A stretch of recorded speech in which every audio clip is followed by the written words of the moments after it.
द्वारकाधीश के दर्शन के बाद मुख्य द्वार से बाहर निकलने के बाद लगभग 2 किमी दूर पर ही भगवान श्री कृष्ण की पटरानी देवी रुक्मिणी जी का प्राचीन मंदिर है। परंतु देवी रुक्मिणी का मंदिर भगवान श्री कृष्ण के मंदिर से अलग बनाने की व्यवस्था क्यों करनी पड़ी, इससे जुड़ी है एक प्राचीन कथा। आइए जानते हैं इस कहानी को। श्रीमद् भागवत के 10वें स्कंद के अनुसार अमरावती की राजकुमारी देवी रुक्मिणी के पिता उनकी शादी शिशुपाल से कराना चाहते थे, लेकिन रुक्मिणी भगवान श्री कृष्ण को मन ही मन अपना पति मान चुकी थी। इसी के चलते उन्होंने सुधीर नाम के ब्राह्मण से अपने मन की बात पत्र में लिखकर भगवान श्री कृष्ण तक पहुंचाने को कहा। इसी के बाद भगवान श्री कृष्ण ने रुक्मिणी का हरण करके चैत्र शुद्ध एकादशी को उनसे विवाह कर लिया। आज भी भगवान श्री कृष्ण की शयन आरती में देवी रुक्मिणी का यही पत्र पढ़ा जाता है। भगवान और देवी रुक्मिणी का विवाह तो हो गया, परंतु विवाह के बाद वे बहुत दिनों तक साथ नहीं रह सके और उन्हें 12 वर्षों के लिए अलग रहना पड़ा और सहना पड़ा वियोग। पर क्यों? एक श्राप था इसका कारण, और ये श्राप दिया था स्वयं महर्षि दुर्वासा ने, 12 वर्षों तक अलग रहने का श्राप। तो आइए जानते हैं इस कथा को। श्री कृष्ण दुर्वासा ऋषि को अपना कुल गुरु मानते थे, इसलिए दोनों विवाह के पश्चात ऋषि दुर्वासा का आशीर्वाद लेने उनके आश्रम पहुँचे।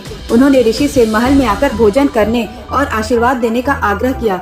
इस बात को ऋषि दुर्वासा ने स्वीकार कर लिया, परंतु उन्होंने देखा रथ में जुटे हुए दोनों घोड़े अत्यंत थक गए हैं और उन्होंने श्री कृष्ण के सामने शर्त रख दी, आप जिस रथ से आए हैं उस रथ को आप दोनों को ही खींचना होगा। भगवान ने उनकी शर्त स्वीकार कर ली और दोनों घोड़ों को निकालकर उनकी जगह स्वयं श्री कृष्ण और देवी रुक्मिणी रथ में जुट गए। द्वारका से करीब 23 किलोमीटर दूर टुकड़ी नामक गांव के पास देवी रुक्मिणी को प्यास लग गई। उनकी प्यास बुझाने के लिए श्री कृष्ण ने जमीन पर पैर का अंगूठा मारा, जिससे गंगा जल निकलने लगा, जिससे दोनों ने प्यास तो बुझा ली, लेकिन जल के लिए दुर्वासा ऋषि से नहीं पूछा, जिससे वे क्रोधित हो गए। दुर्वासा ने 2 श्राप दिए, जिसके कोप से भगवान भी नहीं बच सके। क्रोध में दुर्वासा ऋषि ने भगवान श्री कृष्ण और रुक्मिणी देवी को श्राप दिए। पहला श्राप भगवान देवी और रुक्मिणी का 12 साल तक वियोग होगा, और दूसरा श्राप दिया कि द्वारिका की भूमि का पानी खारा हो जाएगा।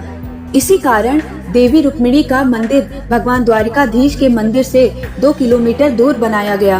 फिर 12 साल की तपस्या के बाद देवी रुक्मिणी वापस द्वारिका आईं। दुर्वासा ऋषि के श्राप के कारण यहाँ जल का दान किया जाता है। मान्यता है यहाँ प्रसाद के रूप में जल दान करने से भक्तों की 71 पीढ़ियों का तर्पण हो जाता है। श्री राधे।